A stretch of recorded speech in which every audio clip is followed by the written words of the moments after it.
Good morning and welcome to Gana shot. Gana shot में आप सबका स्वागत है। Today we're going to look at three different things. One, we're going to talk about the strikes in Iran. Second, we're going to talk of its ripples in China and shockwaves in Pakistan. Everything is happening all in one go, right? Now let's get going. At the outset, I'm sorry that I'm a little late. Normally I start at 9 o'clock, but the Republic TV people said, look, come over 9 o'clock. So I just finished it and joined in here. Okay. Now, let's start with Iran. What's happening in Iran? And, let me analyze what's happening in Iran so that you get a full idea of it. And then we'll go into China and Pakistan. Time is of no essence. We'll take it one by one. Right. First and foremost, look at the headlines in New York. Washington Post says US military says 1,000 targets hit, 3 Americans killed. So the first casualties of US have taken place. Will these be the last? No, they're going to be more, but we'll take it. New York Times, it says attacks on Iran intensify on land and sea. This is their story. Okay. What does Al Jazeera say? The other side, missile strikes continue as Iran leaders project defiance after Khamenei. So there's a two-way exchange happening. Right. If you see, there are in this map a lot of targets hit. So it's a match going on. What's interesting? Let me give you the overview. Is Iran in the past 24 hours has hit Oman, it has hit UAE, it has hit Bahrain, it has hit Kuwait, it has hit Saudi Arabia. That's the Gulf or the Muslim states. It has also hit the French airbase in Abu Dhabi. It has hit the UK airbase in Cyprus with drones, missiles and all. Okay, so this is going on. Okay, and we'll see how this thing is panning out and why is Iran doing this. Virtually, Iran has opened up the whole thing. But let me give you the overview so that as we go into details, I'll expand it. Iran has got a simple tactic. It's been hit. It's in a no-win position. It can't win against all this. And everyone is going to retaliate against them. What is it trying to do? It is trying to stoke up a Shia-Sunni divide and a conflagration. And it is trying to build up a situation where there's a political pressure from everyone because of the widening conflict to put pressure on USA to tone down. This is the overview. What is Iran's tactics? What is US tactics? Regime change by hitting. Okay? Without boots on ground. This is the larger picture. Now let's go into the minutiae of everything which is happening. Before we go into, Iran fully and get involved with it and all that, let's talk of what's happening in India. Okay, and this is a clip which I got. Hereafter, every clip which you can't see, which you can't hear, please let me know. You'll see all the clips. What you can't hear, please let me know, and I'll, I have an alternate method. Yeah. During my first visit to India, the largest democracy in the world, I have spent time in Mumbai, New Delhi, and Gift City, meeting with financial institutions, regulators, and policymakers. With Finance Minister Nirmala Sitharaman, we discussed how our two financial centers can work more closely together. At every stage, I was received with a warm welcome, for which I'm sincerely grateful. And from the outset, it was clear the potential for deeper collaboration between India and Luxembourg in financial services is substantial. Together with Luxembourg for Finance, I focused on priorities shared by India and Luxembourg. Both are open, internationally oriented economies focused on efficient cross-border capital flows. Both are committed to sound regulation, market integrity, and financial stability. And both recognize that competitiveness depends on innovation, talent, digital capability, and access to global capital. The foundations for closer collaborations are already in place. Look at that. It's just 1,000 kilometers away from us. I won't say thousand, even next door, Pakistan. Pakistan is in trouble, big trouble. That's why I've taken Pakistan today. Complete Middle East is in crisis. Everything is in crisis. What's happening in India? We are, opening semiconductor plants, which was opened yesterday. I spoke of today. Luxembourg finance minister comes here, and he wants to set up financial institutions. Luxembourg is the financial capital of Europe. Okay, like Switzerland. So there's something else happening in India. Understand that. This is our golden opportunity, which I've been telling. Right? Please understand this. Okay. Now let's get back to Iran and Iraq. During my first visit, Right. And this is what President Trump had to say about the ongoing operations in Iran. And what's his thing? We'll pick it up from here because I've just taken one part of his thing. Understand, because he's brought out very important point, and I'll keep explaining as we go along. The same thing. You can't hear, let me know, and I'll give me a feedback, and I'll get the alternate clip. It's ready. Okay. Unlike the last time, I muffed it there. Let's listen to President Trump. Over the past 36 hours, the United States and its partners have launched Operation Epic Fury, one of the largest, most complex, most overwhelming military offensives the world has ever seen. Nobody's seen anything like it. We have hit hundreds of targets in Iran, including Revolutionary Guard facilities, Iranian air defense systems. Just now it was announced that we knocked out 9 ships plus their naval building, all in a matter of little. Look, he said we've downed 9 ships and a naval building. Okay. But then there's no proof. Just think what we did in Op Sindoor. For everything which we claimed, we showed proof. This great country called America, the president says I put 9 ships down. Not a single proof has come out so far. So you can imagine how things are. Right? But we'll continue. Early minutes. Iran's formerly supreme leader, Ayatollah Khamenei, is dead. This wretched and vile man had the blood of hundreds and even thousands of Americans on his hands and was responsible for the slaughter of countless thousands of innocent people all across many countries. Last night, all over Iran, the voices of the Iranian people could be heard cheering and celebrating in the streets when his death was announced. The entire military command is gone as well. And yeah, so he says the entire military command is gone and people are rejoicing in the streets. But there are 2 sides to the story as I'll go along. So things are not going to be easy. Okay? Things are not going to be easy. Let me put it out at the outset.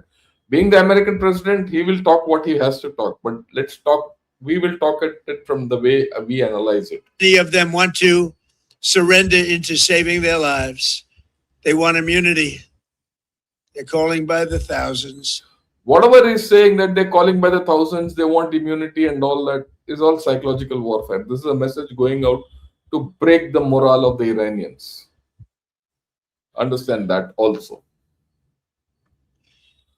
Combat operations continue at this time in full force, and they will continue until all of our objectives are achieved. So he says combat operations will continue till all objectives are achieved. What are these objectives which are being achieved? The first objective is regime change. So till that happens, combat operations will continue. What will be the form of that combat operations? Let's analyze down the line. Have very strong objectives. They could have done something 2 weeks ago, but they just couldn't get there. Earlier today, CENTCOM shared the news that 3 U.S. military service members have been killed in action. As one nation, we grieve for the true American patriots who have made the ultimate sacrifice for our nation, even as we continue the righteous mission for which they gave their lives. We pray for the full recovery of the wounded and send our immense love and eternal gratitude to the families of the fallen. And sadly, there will likely be more. So he says there'll be likely to be more. So this story is not over. America has not won. Like I said yesterday, the initiatives with USA, they are on the go, but it is not that Iran is out. Iran is down, but not out. Please keep that in mind. Let's get that balance in. The first three American soldiers have died. As more die, and he says there will more. There will be. I'm very sure. So that will add pressure to the whole situation of what I said earlier. Body bags plus the wider conflict. Iran has widened the conflict. It is bringing others into the story. And at some point of time, there will be pressure on USA. Look, let's tone down. And if this Shia Sunni divide goes out of hand, there'll be tremendous pressure on Mr. Trump to tone it down. But let's see. Let's see how I'm gonna. That's why I said today I'm going to give you a huge panorama of things. I heard this excellent analysis by Farid Zakaria. Many people say he's left, he's right, center. What's up, chodo? Look at the analysis. Right, I couldn't have put it better, and I really couldn't have put it better. Let's hear. But first, here's my take. My first reaction to news of the death of Ayatollah Khamenei was relief. Relief for the 92 million Iranians who are freed from the grip of an 86-year-old tyrant, a man who over nearly 4 decades ran his country into poverty at home and isolation abroad. I completely agree with him. This guy is good riddance. Okay? He's put together a state which is absolutely repressive internally and externally. In fact, this regime, honestly, the Iranian regime is past its sell-by date. It has created enough chaos. But that doesn't mean it is defeated. That's the thing. Okay, even if the death of this chap doesn't mean that the Iranian regime is defeated. Understand that. Yeah, let's hear. Khamenei was the hardest of the hardliners who defined Iran's unyielding opposition, not only to America and the West and Israel, but also to freedom for his own people. He shaped the modern Islamic Republic into the strange hybrid regime that it is. The strange hybrid regime that it was, or it is. So remember,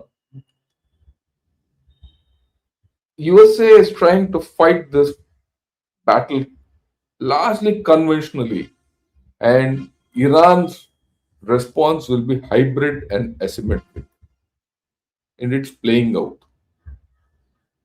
You have to understand this war in a completely different dimension. Okay, yeah, let's go. Run by clerics, military officers, and bureaucrats, all repressive, dysfunctional, and corrupt to the core. No one should mourn his passing. But when we step back and ask, where does this go next? Things look murky. Where does this go next? Things look murky. I completely agree with him because I don't see a clear path ahead, either for USA or for Iran or for the rest of the region. There are going to be a lot of questions. Okay? But I do see, I am repeating it, a clear path ahead for India. You will see India going up the value chain. And I'm going to talk of it maybe tomorrow or day after. In fact, I have a full presentation ready which I'm not able to talk because of the events unfolding. President Trump has chosen to go to war with a country that did not pose an imminent threat to the United States. His claims to the contrary are belied by his own words. After the United States bombed Iran last June, the president loudly and repeatedly declared that he had obliterated Iran's nuclear program. Yet 8 months later, he asks us to believe that this obliterated program posed such an urgent threat to the United States that Trump had to act without seeking authorization from the United States Congress. In his brief speech announcing the attack, President Trump revealed the true purpose of the military action: regime change. He explicitly called on the Iranian people to overthrow their government. In doing so, he has defined the purpose of this war and the measure by which it will be judged a success or failure. So just think, USA 6 months back of Midnight Hammer, they said we finished off nuclear weapons of Iran, its nuclear capability, and they declared victory. 6, 7 months later, now they've gone in again. This time they want regime change. They couldn't achieve regime change then. They couldn't achieve regime change when the currency fluctuation they induced into Iran, and they brought people of Iran onto the streets, and 10 to 15,000 people died as a result of whatever they did. And now more misery.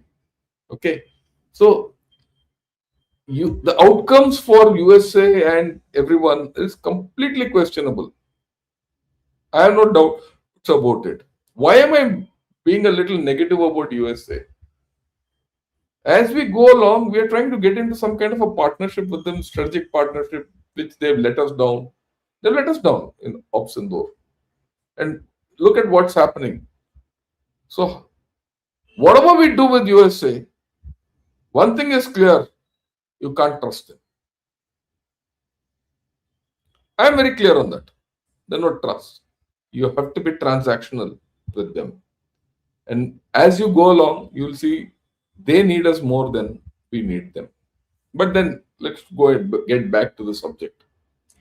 Historically, regime change from the air has rarely taken place. I cannot think of a single case in which a government fell without military forces on the ground actually doing the toppling. And more broadly, the record of American sponsored regime change in the Middle East is not a happy one. Yeah. From Afghanistan to Iraq to Libya. There's always the possibility that this time will be different, that Iranians are more educated and desperate for freedom, but it is likely to be a long and complex struggle. Fears of a broader regional war are likely on. But first, here's my take. Oh, wait. Sorry. And more So the point is, will this regime change take place? It's not going to be easy. The leader of the regime has been taken out, but the regime has not broken. And why the regime won't break, I'll explain to you as we go along. It's not only what Farid Zakaria says, it's indications on ground. broadly, the record of American sponsored regime change in the Middle East is not a happy one. From Afghanistan to Iraq to Libya.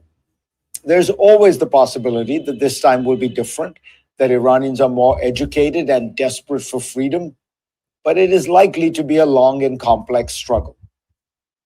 Fears of a broader regional war are likely unfounded because Iran has already acted in self-defeating ways that are uniting the region against it.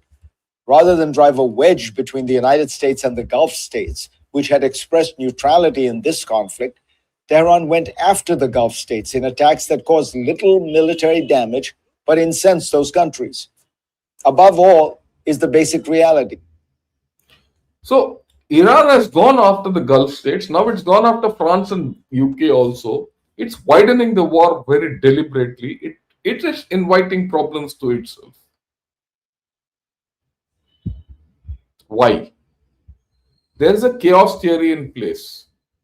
This is my sense, which I get of whatever Iran is doing. Chaos theory. Create chaos. Create fear. Oil rates are spiked already.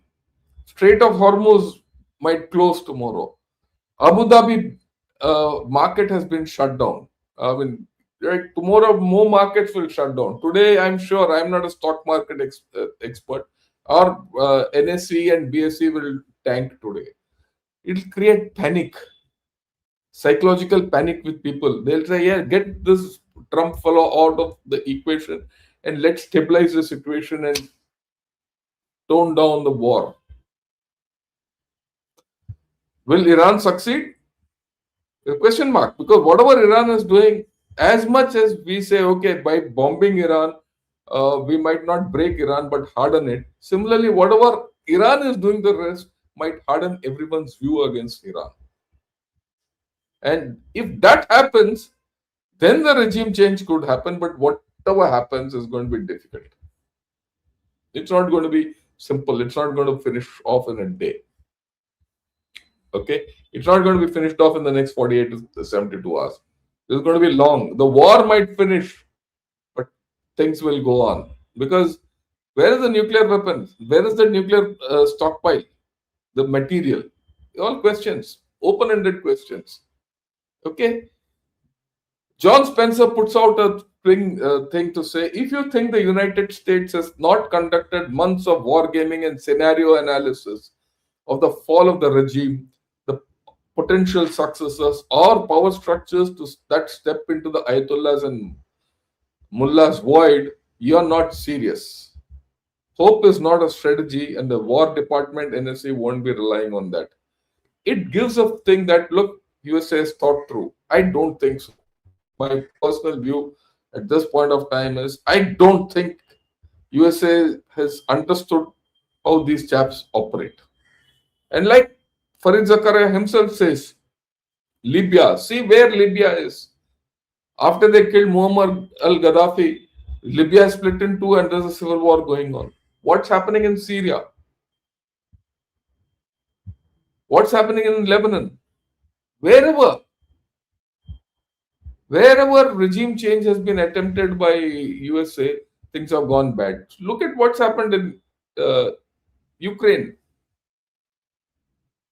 Okay, so this is not going to end in a hurry, and I don't think. And this is the third attempt by USA. Yesterday I showed that steps. This is what Barkadat also said. Hope hotels and airports in Dubai, Doha, Abu Dhabi, Kuwait, Bahrain are being targeted by Iran's drones and missiles, inflicting damage in civilian and residential areas. This is a tactic they are employing. This is what I've been saying, and I'm putting it in others' words also. Let's understand what is happening here and why. Iran doesn't have the military might to take on Israel and US combined. Not only Israel and US combined, now it will have to take on the might of Israel, US, UK, France, Saudi Arabia, and UAE. All of them have strong forces. It also knows that Israel is battle inured.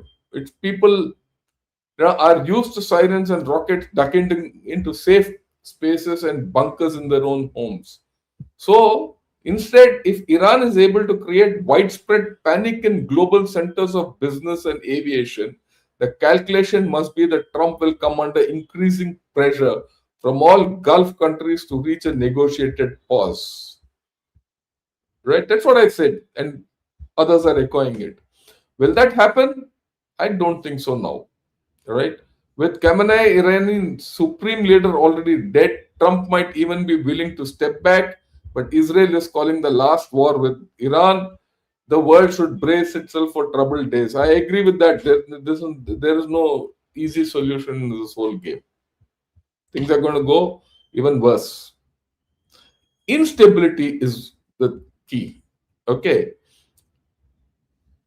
There's a missile strike on Qatar. I just thought I'll put all these out so that visuals, so that you understand what is happening. Okay. Then, of course, now there's the news which came out where three service members of USA have been killed. Right. Then, of course, now UAE could get into the deal. These are all coming out. I mean, when I said the deal, USA could get into the fight. Okay. Right. And then Saudi Arabia has now committed to keep its forces ready. They've entered the fight virtually. It's only thing whether they will be allowed an operational role or not. And they, as per this report, MBS has already spoken to Trump. Keir Starmer has spoken to Trump. The French have come into the deal. They will come because their base has been hit in the morning, and that's something which I couldn't put together. Like I just saw that clip when I was on Republic TV. Right. So militarily, Iran is out of the equation. Iran is playing an asymmetric game politically. One warship which has sunk, it has come out. But 9 warships, as Trump claims, sorry, so far no evidence. Is Trump building up a case to withdraw? Say, oh, I've destroyed their navy, I've destroyed this, so now I'll step back. Is he making his own off ramp or an exit model? Iran. This is what the Iranian, foreign minister has said. He says what happened because Iran carried out a strike in Oman, and it was not supposed to be. After all, Oman was the mediator between Iran and the rest of the world. Okay, what happened in Oman was not our choice. That's what he says. We have already told our armed forces to be careful about the targets they choose. Now, the interesting thing is here, our armed force, our military units are now, in fact, independent and somehow isolated. So there's a breakdown of command and control in Iran. It is almost a free for all that a guy who's got a set of fire units or is a regional command is deciding his own targets and is letting go. And they are acting based on general instructions given to them in advance. So it's on a pre-programmed thing. Okay, by when the time comes, you do hit this, hit this, hit this. You will not get things. So militarily, they're broken. They have the might. The command and control structure is broken. A lot of senior officers in Iran army are out.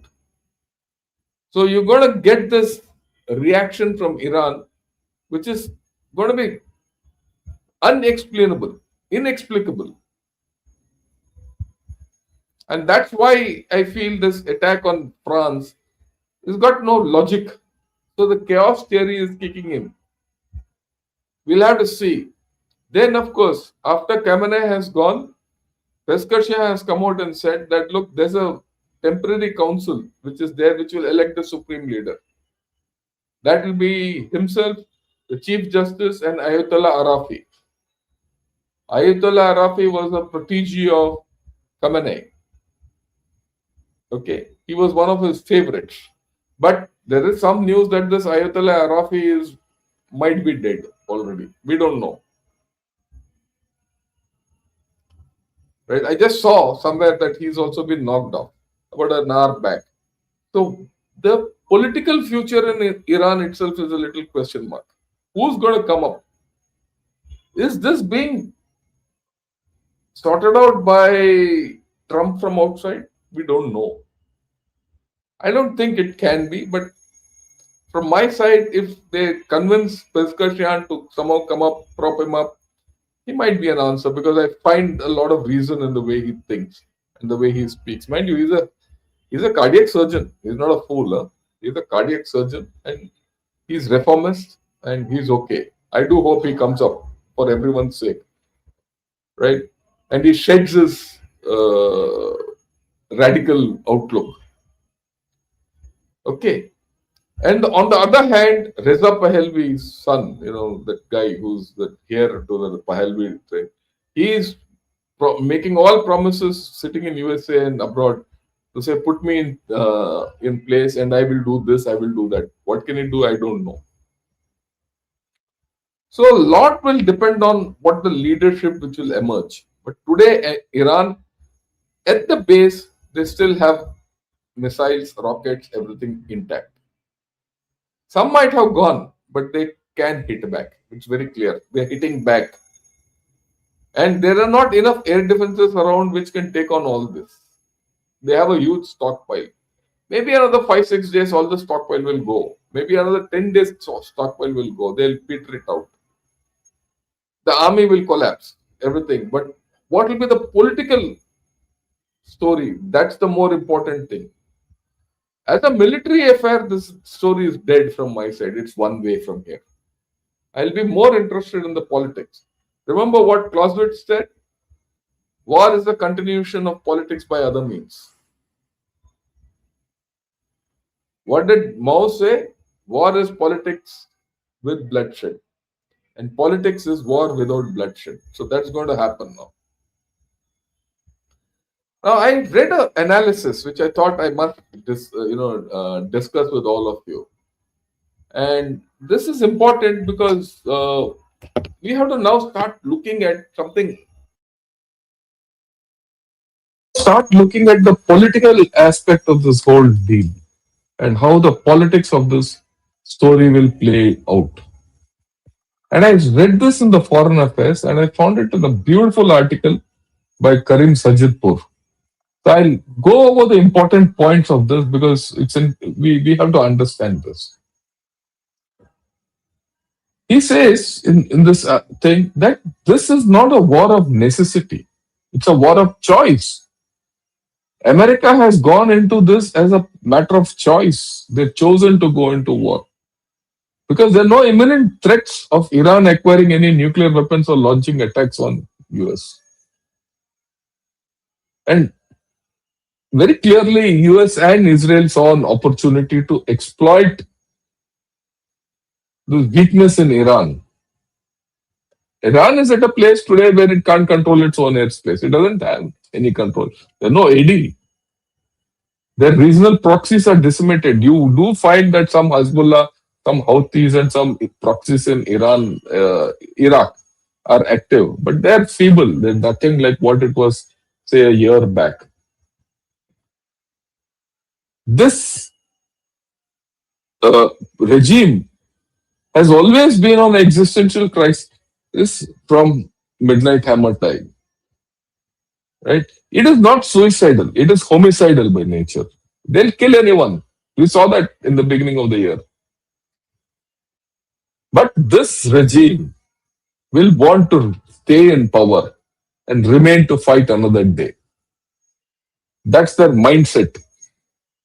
Don't think that the Iranians are all milk and honey and everyone wants to become free. We shouldn't understand that. Now, what are the outcomes which are likely? There are two outcomes which are likely, which I said yesterday.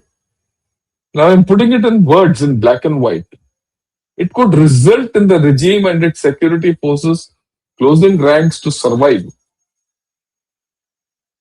It might happen. It could have happened by now. Okay? Or it could serve as an equivalent of a giant cannon blasting a hole in a ship. And the whole ship will sink. And the leadership will bail out and run off to Russia or wherever they can run off to save themselves. In which case, there's going to be chaos. There's no good exit plan for anyone in Iran today. Even an alternate regime will not be easy. Right? Last sentence.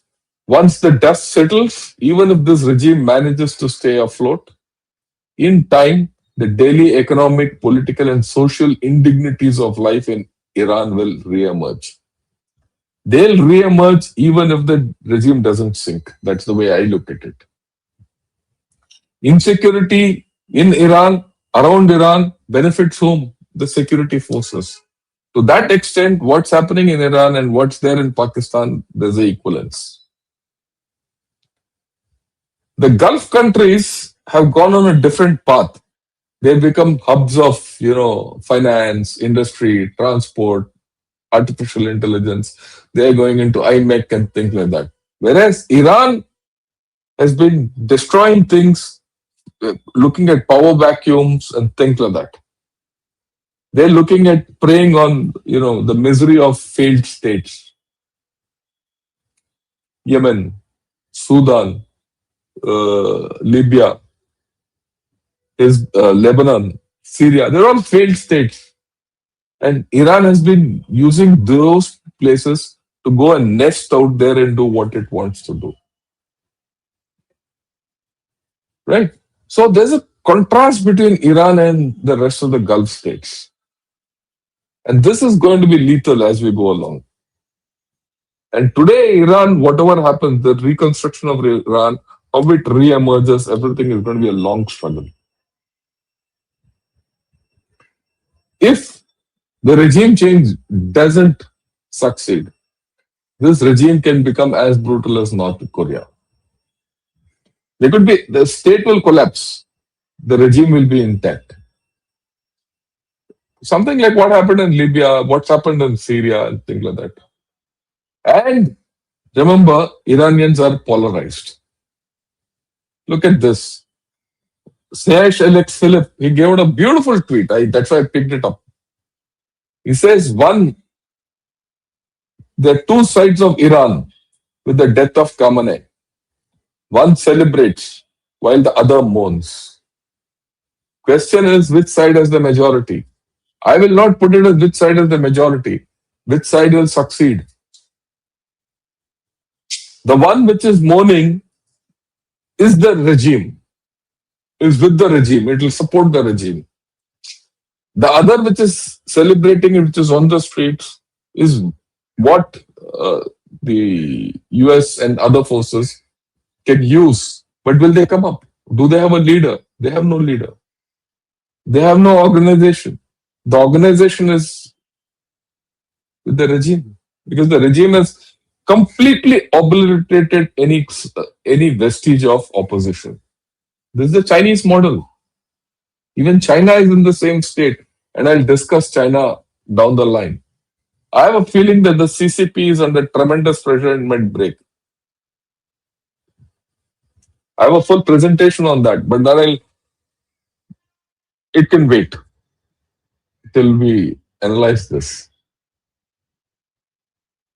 Look at the kind of support which people have given their mourning Khamenei. Don't discount this. If we discount this, then we are being foolish. This is a reality. A lot of people in Iran wanted the Khamenei and that gang out. But there are a lot of people who want it. See the crowds. See this crowd mourning. The thousands. In fact, as per this tweet, it is millions. And it's a fact. So, polarized Iran, not good. Instability will prevail. And look at this. You see, sooner or later, this clip is now viral. A lot of people are watching it. Who's this guy? This guy is the foreign minister of Oman. He was the one who was there in the talks between USA and Iran. Look at what he says.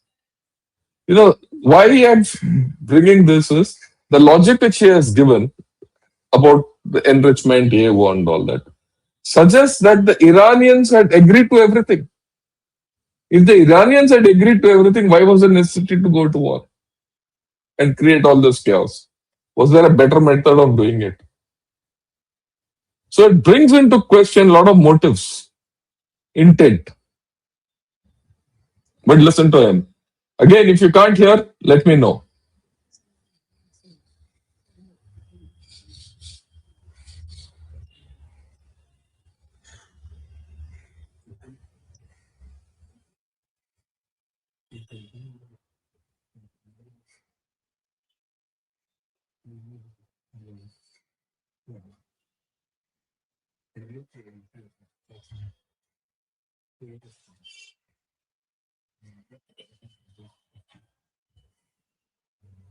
Yeah.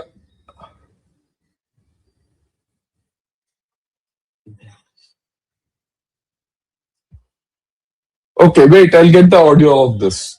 Just a minute.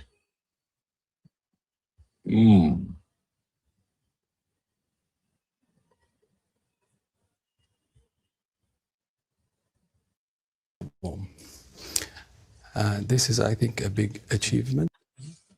I've never done before. Can you give us any sense? The single most important I hope you can hear now. achievement, I believe, is the agreement that Iran will never ever have a nuclear material that will create a bomb. And this is, I think, a big achievement. This is something that is not in the old deal that was negotiated during President Obama's time. This is something completely new. It really makes the enrichment argument less relevant because now we are talking about zero stockpiling. And that is very, very important because if you cannot stockpile material that is enriched, then there is no way you can actually create a bomb, whether you are rich or don't enrich. And I think this is really something that has been missed a lot by the media, and I want to clarify that from the standpoint of a mediator. So, See, he says as a mediator, there's no enrichment, there's no, keeping it in all that. So if all this was agreed to, why was the war? Why was the war? Right? explain Continue. that. So the enriched material, the things that could be used as nuclear fuel for a bomb, you're saying Iran would not keep on their own soil? They would give it up. They would give it up? They will not be able to actually accumulate that material that will enable them. So, an agreement was reached that the enriched material will not be in Iran. They'll give it up. This is the Omani people saying. The funny thing is, despite this, USA went to war. And despite this, and despite the way Oman has handled it, Iran attacked Oman. It's strange. There's no logic in all this. To create a bomb. Where There's would no that- accumulation. So there will be zero accumulation, zero stockpiling, and full verification. That is also equally important achievement, I think. A full and comprehensive verification by the IAEA. Yeah.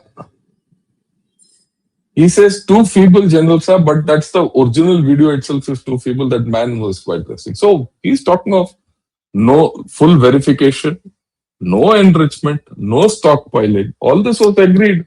And yet the next day we started the war.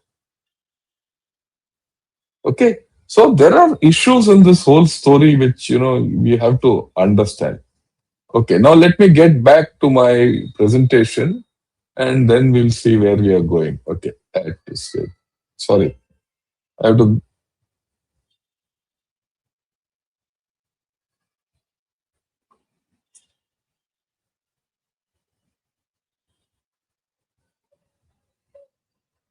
Yeah, sorry.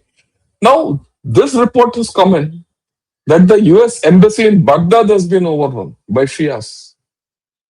Remember, Iraq has got a Shia majority. Now, there's a reaction there from the people.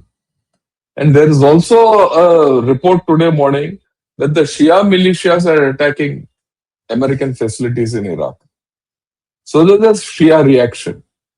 There's some reaction in Lebanon where there are Shias. There's a reaction in Houthis, Yemen, Shias. So what are you seeing? Are we seeing a Shia-Sunni divide coming up? A similar thing is happening in Pakistan. A similar thing is happening in J&K, Kargil, Shias, Lucknow in India. So there is a new thing which we'll have to see the strand, where will it go? But if the bulk are there, the Shias and Sunnis are there in that Muslim world. And there are Shias within each of these countries. So, where are we heading? And my way of looking at it, Iran is instigating it. Iran will instigate it. Because it's in Iran's interest to instigate it and create this instability and this new fault line, widen this new fault line. That's their asymmetric war which they're doing. Okay, now let's look at ripples in China. Okay, before I do get to China, so you see the military thing will continue, I suppose, another 72 hours, 96 hours, after which Iran will not have anything left. Because what do they have? They have only missiles. But by then, if this Shia Sunni divide and thing goes up, if the stock market start collapsing, if oil starts spiking, then people will start looking at peace. Will it happen? Not happen? We'll see how it goes. Okay. So interesting times ahead. I'll come back later in the day and we'll talk today evening with Shreya Ayerji on the Ganas site. We'll have General Raj Shukla and General Hari Mohan there, and we'll see where it goes. But then something else will come up. We'll see how it goes, and we'll continue with this whole story. Right.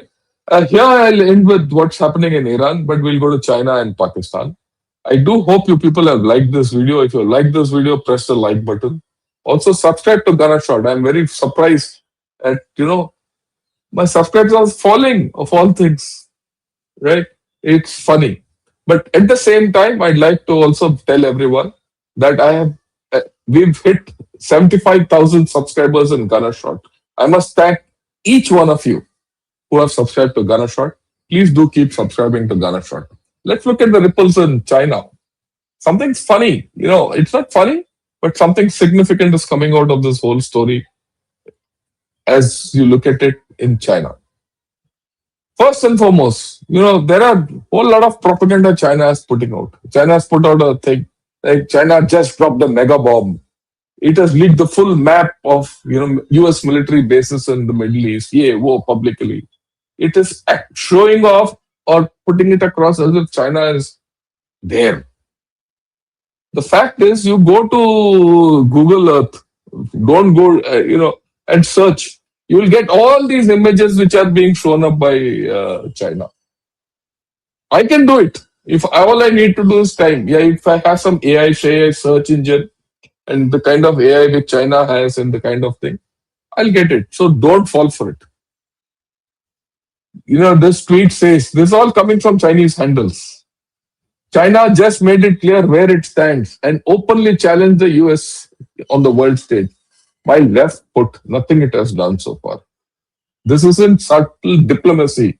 This is a direct power move. All this nonsense. This is massive propaganda. Complete propaganda. And then there are, clips like this coming out. Some Chinese professor that this woman has come out and says, if US strikes Iran, Iran will take out Israel in half an hour. All this Chinese are coming out with. And they're coming out within and outside. So China is playing a propaganda game, trying to say that I'm still there. So you see the story which is happening there. Okay. Then just think how miserably Chinese equipment have failed. Did the headline say it all? US, the South China Morning Post says why US may find Iran's air defense system harder to break than Venezuela. It's broken. The air defense of Iran in this time has been done and dusted completely. HQ-9B enters Iran. How Beijing is rewriting Tehran's air defense strategy after the Israel war. All this has happened in the past 7 to 9 months. Think the Chinese fakery. This HQ-9 failed in Oxendur, it failed in Venezuela, now it has failed in Iran. Gone. Okay, so things are bad.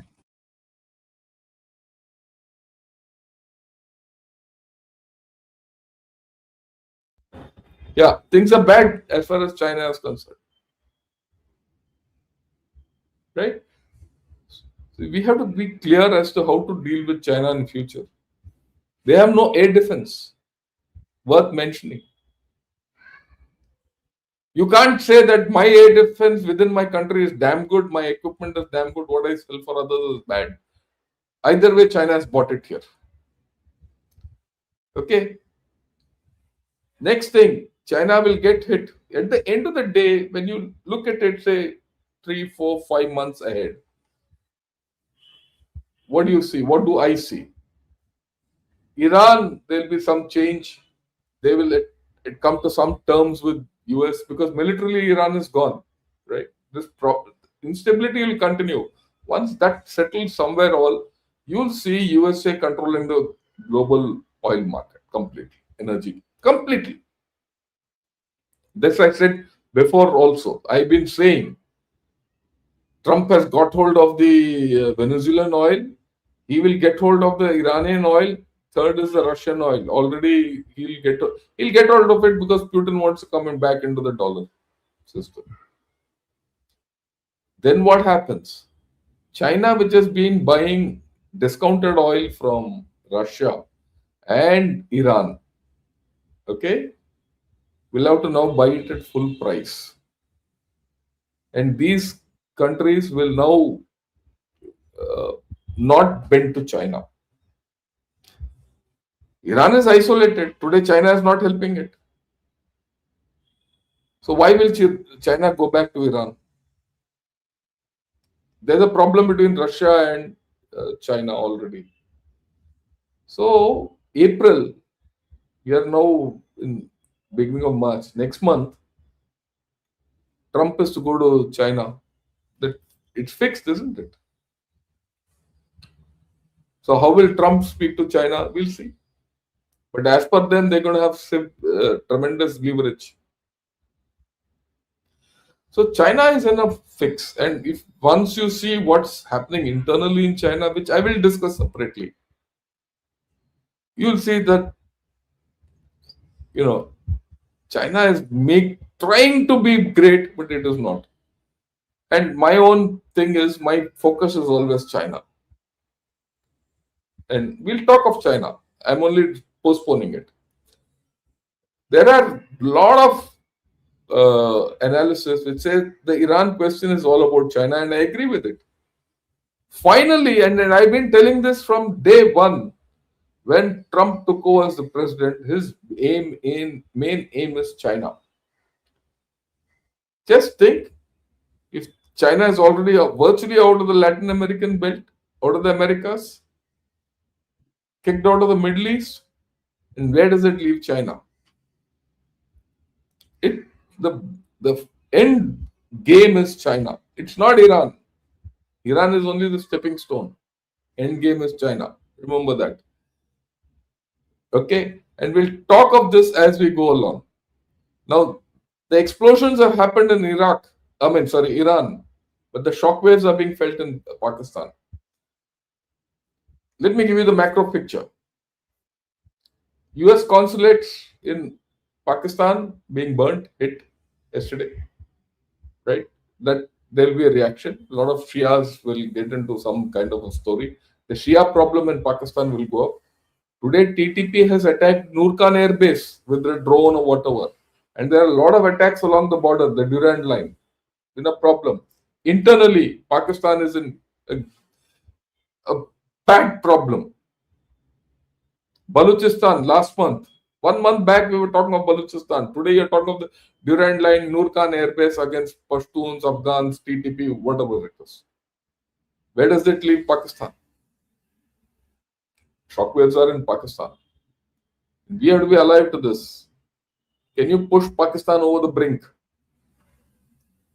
Okay, this was yesterday. If you don't hear the sound, doesn't matter because the action is more important than this.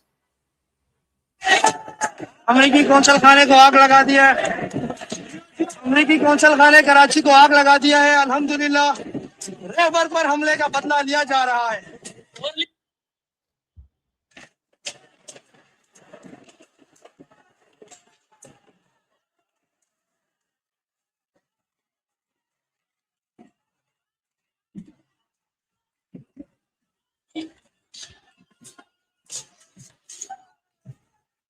So you see American consulates being hit in Pakistan. Okay, yesterday there was firing in that place. And it is said that the U.S. Marines who were guarding that consulate fired and 10 people have died. Some people said 10, some 8, some 20. So there's a problem and there's mourning on. There's going to be a funeral procession and all that. So Pakistan internally is going to be in a problem. Okay. After all, all Pakistanis are not for America. It's only the establishment is for America. So the street is getting agitated in Pakistan. Okay. Yeah. Now look at this.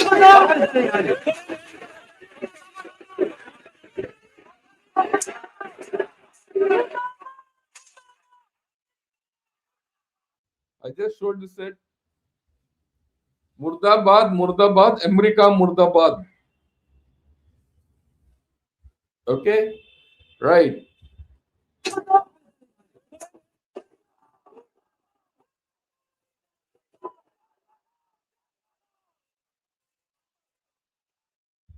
So it's America, Murdabad all over in Pakistan. Okay. Now they've stormed Rekya. Okay. Pakistani protesters have stormed the US consulate in Karachi where this whole thing started. But Snehesh asked one important question. How did they reach there? How did they get over all the barriers? That means there was some collaboration between the security forces and the protesters to hit this consulate. Okay. American Marines had to fire. That's the final line of defense. People are going to die and more. Now, it was not only yesterday, there were shoot at sight orders in Islamabad, curfew in Islamabad. Many cities in Pakistan are under curfew. Were under curfew yesterday. I don't know what the status today. Pakistan is going to be internally problematic for what their aid or whatever their thing is with USA.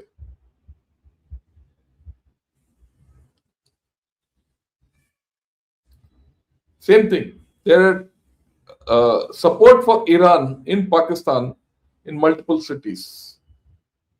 Right? They're mobs. They're carrying ISIS flags and things like that.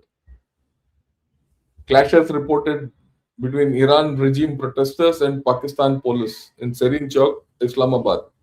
So we'll see how things go. It's violent in Pakistan internally. And this is the time when Afghans are hitting them. This is also the time when Baluch people they take advantage of this situation. It's going to happen. Right? So after Karachi, Lahore and Islamabad also, and Peshawar, all the US consulates are being attacked. Demonstrations, everything. So where is this great, general or Trump's favorite field marshal? What is he going to do? We'll see how this can go. This is going to be interesting for us. Whatever is happening in Pakistan, right? Even in Skardu, Gilgit-Baltistan, several offices, sub-office of United Nations, Aga Khan Rural Support Program Office, Army Public School, all these have been burnt. So there's chaos there. All this is coming from them. Hasina Banu is from Turtuk. And when you go to Turtuk, you can just see across, POK or PO, Pakistan occupied Gilgit-Baltistan. They have connections. Okay, same thing. Skardu. There are many things that there is unrest in Skardu, Gilgit-Baltistan. There is unrest in Lahore. There is unrest in Peshawar. So internally, Pakistan is going through problems. The Shia-Sunni problem in Pakistan will come up. Yeah, there is a thing also in India. We'll have a reaction in Kargil. You'll have a reaction in, when you say in Kashmir. You'll have a reaction in Lucknow. You'll have a reaction in Hyderabad. There are places where Shias are. So there will be some problem or the other. But what I've seen is there protests in India. The protests are quite organized. They protest. We are a democracy. There will be protests. That's okay. But we are not violent about it. Okay. Look at what he says. This is a PTI protester. Listen to what he says. We can't listen. जी sir, अस्सलाम sir, Pakistan की अफगानिस्तान की जंग लगी, अफगानिस्तान ने पाकिस्तान पे हमला किया, पाकिस्तान ने अफगानिस्तान पे हमला किया। इस रोले में सबसे बड़ा मुजरिम ये बंदा है, इसने किए, इसका किया था ये अपना फील्ड मार्शल जो हमारा। अब ईरान पे हमला हो गया, इसराइल ने हमला कर दिया। अब इसका पता करना कि ये कहाँ पे खड़ा। जब आप ये सारा कुछ पता कर रहे होंगे तो एक चीज का आपने ज़हन में रखना है कि ये वो शख्स अब भूलना नहीं है, जंग के हालात में हो, रोजे में हो, किसी भी हालत में ये भूले, बिल्कुल मत भूले कि ये शख्स इमरान खान की आंख का जाया करने का जिम्मेदार है। ये इमरान खान का मुजरिम है, ये आसमानी। Right, so that is Imran Khan का मुजरिम नहीं है, पाकिस्तान का मुजरिम है। Okay, so let's look at the last one which I have. See where Pakistan is, and I'll get this fellow back. Yeah, Khwaja Asif. See what he has said. Okay, again, if you can't hear, let me know. I'll put. America जो है, अगर जो है वो चाहे तो इस वक्त पाकिस्तान के लिए इतनी माशी जो है डिफिकल्टीज क्रिएट कर सकता है कि मैं समझता हूँ कि हो सकता है हम जो हमारा ऑयल बिल जो है अदा करने के लिए हमारे पास पैसे ना रहे। ऑलरेडी जो हमारी माशी हालात, तो ऑयल बिल अदा करने के लिए पैसा नहीं है इसके पास, and all this is happening there. If tomorrow oil spikes up, he doesn't have money. You see the chaos which Pakistan is going to go into. जो है हमारे इंतहाई मखदूश हैं। ये सारे वेंटिलेटर जो है ना, ये लगे हुए हैं अमेरिका की मर्जी से लगे हुए हैं। अमेरिका चाहे तो ये सारे के सारे जो हमें जो इस वक्त ड्रिप्स लगी हुई हैं या वेंटिलेटर लगे हुए हैं, सारे के सारे ऑफ हो जाते। So he is publicly admitting that they are on a ventilator, and if America wants, they can stop off the drips. They can't afford for the oil. They are on ventilator from USA, and those embassies from which they are on a ventilator are getting hit. There's a political problem still. There is a Shia Sunni problem which has come up. That Tehreek-e-Labbaik will start off tomorrow, which these chaps mercilessly massacred, last year. There's a problem with TTP and on Durand line. Today, there's a when I was on Republic TV also, they were showing visuals of a great attack on Noor Khan Air Base. It might not be great, but it might be an odd drone. There might be this thing. But look at the public story. And Balochistan last month. So we'll see things unraveling in Pakistan. So whatever is happening in Israel, there's going to be a collateral effect on Pakistan. And a huge collateral effect. Right? So let us see how these things go. Right? I do hope I've clarified a lot of things. I've clarified what's happening in Iran. I've clarified what's happening in China, what's happening in Pakistan. And by evening, we'll see where this whole story is going. I'll take on a few questions and then we'll... okay. Let me start questions first. Thanks a lot, Shubham Singh, for joining me as a member. I'll request more to join in. Any relation between the recent visit of US Commander Paparao to Indian Western Command headquarters and this aggression of US on Iran? I don't think there is a direct thing, but they would have sounded our people out as to look what will happen if this goes north, south, wherever it is. So a certain amount of talk would have happened, but I don't think it would have happened at the command headquarters level. Whatever would have happened at the political level in Delhi only. Okay, I don't see a direct connection because the Western command, the US commander is of the Pacific Command, and whereas all this what's happening in Iran is of the Central Command. Okay, if there's any talk, some talk of this would have happened when our Prime Minister was there. Okay, I'm very sure of it. Because I don't think they would have done any of this without India in the know of it. That's the way I look at it. Okay, Thanks a lot, Maverick. A small support towards education. Thanks a lot. So grateful to you. Many of you who want to do support my children, do so, and you can do this contribution directly also into the number which is there in the description of every of Ghana shot in every video, or you can contribute whichever way you want. I'll be grateful. More than me, the children will be grateful. Yeah, please don't quote Barkadat. Look, let me tell you, some of you come out with these things. When you take quotes, when you see people, you have to look at it at the value of the content, not the name. Don't look at the dressing, look at the content. Okay. So, and you have to look at both sides of argument. That is balance. Okay. Don't get biased by people or a particular sentiment. Because you don't like that person doesn't mean you don't read that person. I don't like Mao, but I've read everything what he's written. Yeah.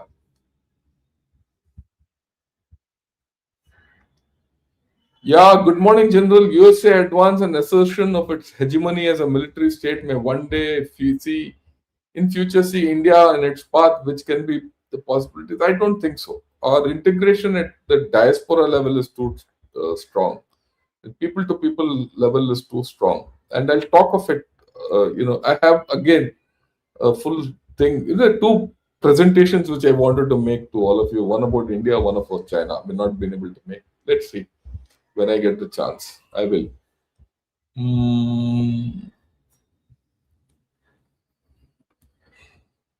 What would be the future of India, Middle East, Europe economic corridor through Iran and or ACES? No, through Iran, I don't see the IMEC going. Because if you have to go overland through Iran, you have to go through Iraq, you have to go through Syria, and you have to go through Turkey. Iraq and Syria are unstable. Iran will be unstable. Turkey is inimical to us. Okay, it's out of question actually. The only way is you go through Iran, go north to Central Asia, and that's the INSTC, which we've been talking of, and nothing has come on ground. Okay. Yeah, shockwave on Pakistan because whatever is happening in Iran has a direct relationship to us. Yes, of course, it's there. There's no doubt. Okay.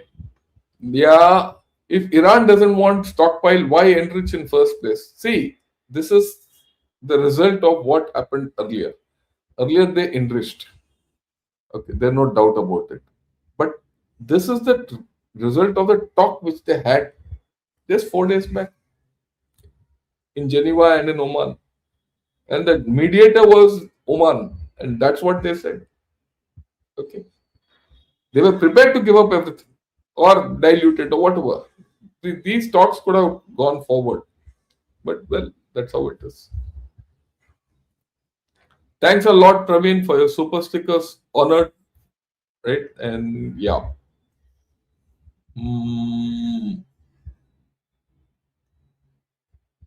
Let me take some interesting questions. Okay. Yeah. Will IRGC or the mullahs make some settlement? Will US accept a weapons deal or oil deal or both? See, it's possible that Trump might get into a deal with Iran based on the Venezuelan model. Get some guy, let him do whatever he wants to do within Iran and get the oil. So it's possible, but let's see how it goes. I am in Hyderabad, but no such protests even in Charnar or Miapur, even though 25% is Shia population. Spoke to my Shia friend who was in Morocco and now he's, possible. I am only saying where it is feasible. There will be some protests. There are pictures coming out of ladies with placards and all, but that's okay. Let them do it. Okay. You see, in some manner, you have to understand that Iran was the center of the Shia world. And to a large lot of people, these Ayatollahs represented their religion. So if that fellow is knocked off, there will be human reaction. You have to expect it. Of people will mourn. You expect it because that's the way the religion is. It's a matter of religion and their beliefs. But the thing is, will it be violent or non-violent? It's not my baby. It's not my fight. I can mourn for it, but I can't get violent. Okay, that in India won't be accepted. But in Pakistan, it's out of control. Because there in Pakistan, it's a product of two things. One is the religious part that my Ayatollah has been knocked off, and the intrinsic problem of Pakistani people with America. The man on the street doesn't like America. That's the point. Yeah. Thanks a lot, Jamandar. Good morning. Yeah.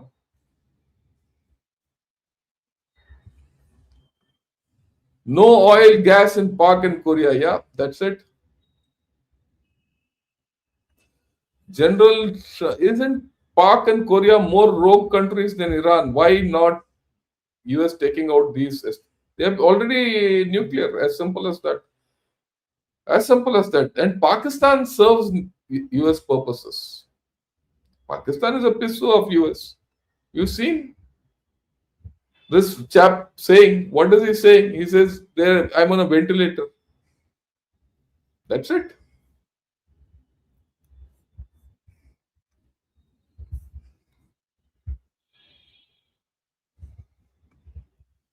Yeah, many processions, demonstrations are being organized in India, also condemning the killing of Khamenei.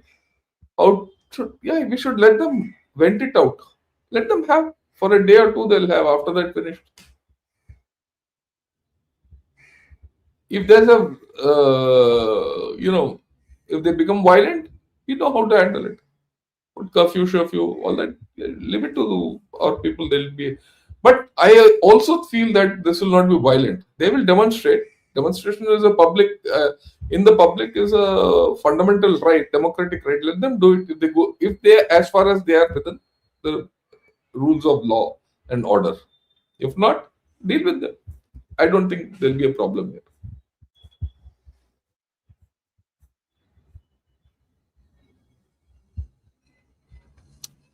HQ9 is a defective system. China fooled many countries by selling it to them. No, yeah.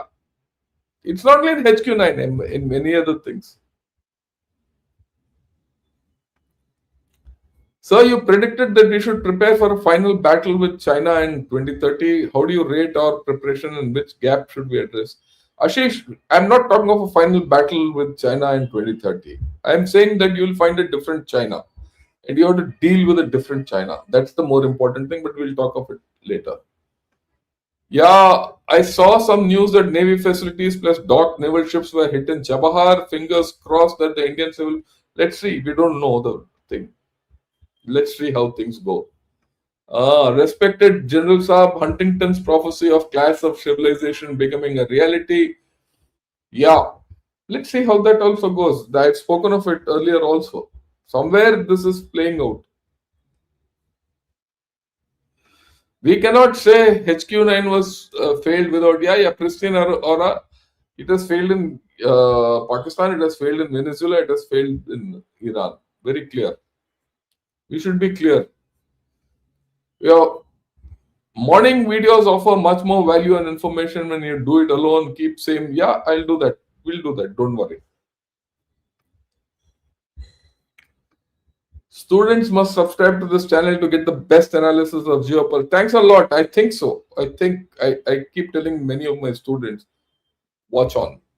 Because if you're going to appear for exams, if you're going to competitive exams, I think I will do a lot of good to them. And I hope so. Congratulations on reaching 75,000 subscribers. So thanks a lot to all of you. Right? Thanks a lot to all of you. Without you are the guys who made this channel. I'm just the guy who's wonderful analysis. Thanks a lot, Anup, for joining in.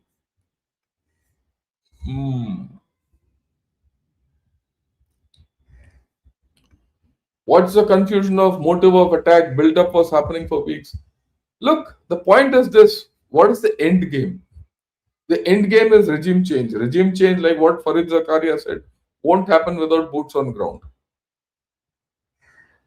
Even in Venezuela, boots on ground, they took out Maduro when his regime changed. Here they've killed him, but the regime won't change. That's the point. I think Israel and US are mishandling the situation. Let's see. They've created chaos. Let's see where we're going. And both of them are our good friends. That's my worry.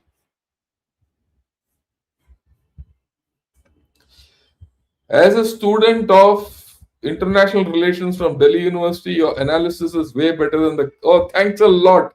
That's a great thing you said, Shubham. Yeah, just continue. Okay, and get your friends also on. Will the IRGC personnel start surrendering in big numbers? Why will they? That will come if the top guys fail. We'll see how it goes. Things might still happen. Huh? Let me tell you, strange things happen in geopolitics and in all these things. The problem with Iran is there's no second rank leadership who's come up either within the regime or outside the regime. That's the problem.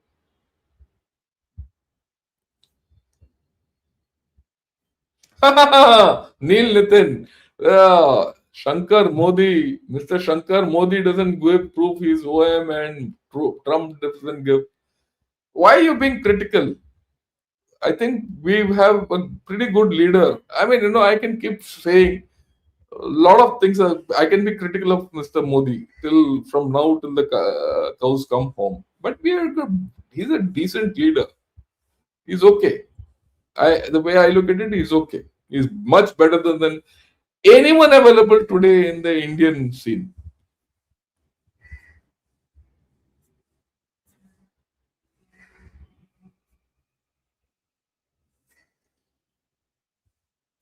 Okay, I think generally we've covered most of the issues. Is there anything else? I'll see.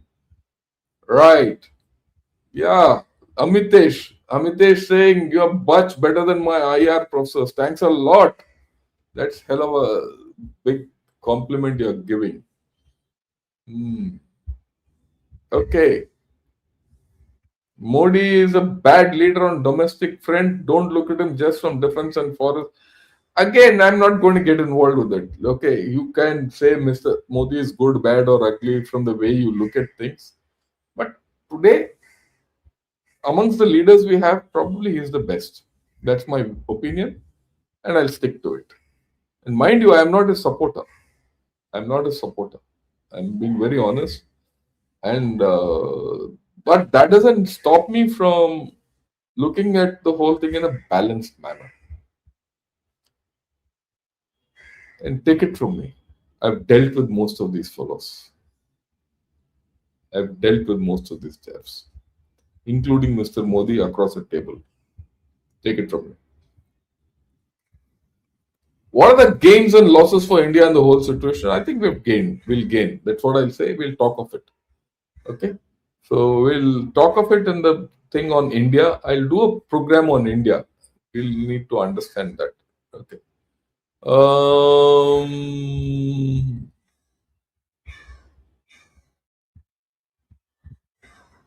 People in India are saying India will become a USA vassal. No, it will not happen. Don't worry.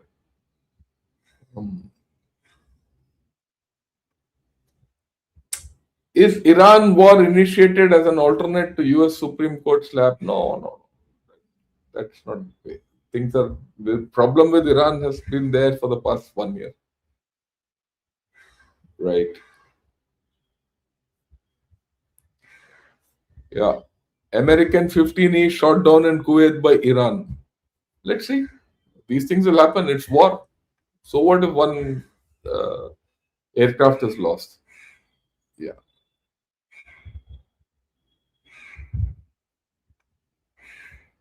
Yeah. If you want do one on school fees today, I really got reality check from my kindergarten around too. Yeah. Is there an alternative if not for Modi? Is it easy to keep saying something but wanting it? Well, let's see. I don't want to get involved with it.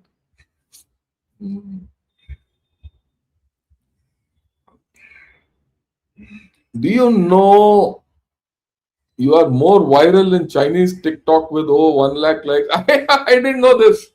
I've never seen it. Right? Because I don't see Chinese thing. I don't know how to access them also, to be very honest. Okay. With this, thanks a lot. have a great day. We'll meet back at 8 o'clock in the evening. Till then, enjoy yourself. And why is UN silent? Because it is Gunga. It can do nothing. It's useless. UN has lived past its sell-by date, actually. Right. With this, thanks a lot. And we'll meet in the evening. Don't get involved in domestic politics or Mr. Modi or this thing. Let's look at India, which is more important to me. Okay. Have a great day and Jai Hind to all of you, and thanks for joining in.